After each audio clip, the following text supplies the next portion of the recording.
Hallelujah.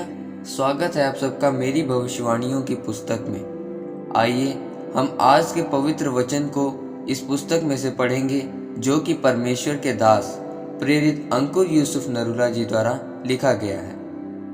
ईश्वरीय मददगार भाग 2, दूसरा राजाओं अध्याय 5 उसकी 3 आयत में लिखा, उसने अपने स्वामिनी से कहा, यदि मेरा स्वामी शुम्रोन के भविष्यद्वक्ता के पास होता तो क्या ही अच्छा होता, क्योंकि वह उसको कोढ़ से चंगा कर देता। मेरे प्रियो, हर एक व्यक्ति को अपने जीवन में ईश्वरीय मददगार की ज़रूरत होती है, ताकि वह अपने जीवन में परमेश्वर की योजना को पूरा कर सके।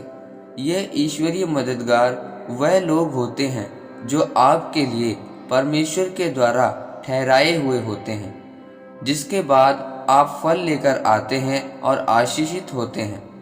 अगर ईश्वरीय मददगार आपके जीवन में है तो आप अकाल के दिनों में भी फलदार होंगे और अपनी आशीषों के साथ खुश हो पाएंगे।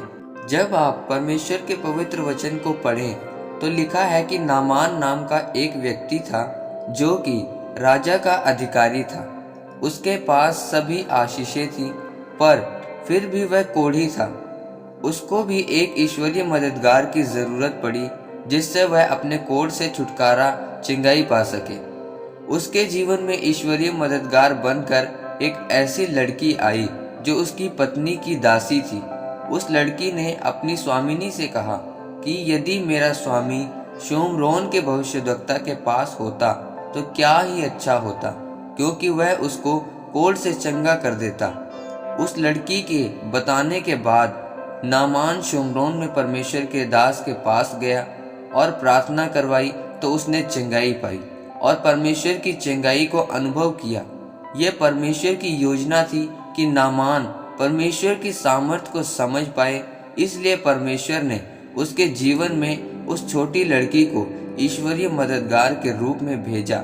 मेरे प्रियो, जिस तरह से उस छोटी लड़की को परमेश्वर ने नामान के जीवन में एक ईश्वरीय मददगार के रूप में भेजा, वह आपके जीवन में भी ऐसे ईश्वरीय मददगारों को भेजता है, जब तक कि आप उस योजना को पूरा ना कर लें जो परमेश्वर ने आपके लिए रखी है।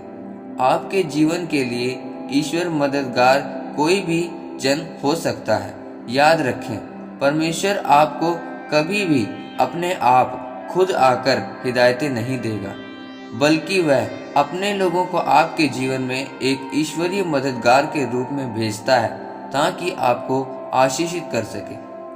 अगर आप एस्तर के बारे में पढ़ें तो वह एक ऐसी लड़की थी जिसके माता पिता नहीं थे, और परमेश्वर की उसके जीवन में बहुत बड़ी योजना थी। तब परमेश्वर ने उसके जीवन के लिए मोर्दके को ईश्वरीय मददगार के रूप में चुना।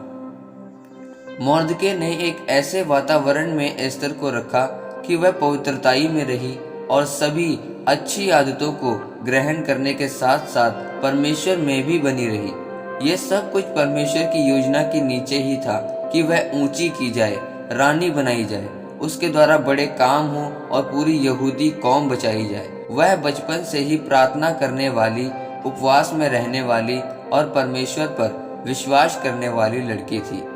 ये सब इसलिए संभव हुआ क्योंकि उसके जीवन में परमेश्वर ने मोर्दके को उसके लिए ईश्वरीय मददगार के रूप में भेजा।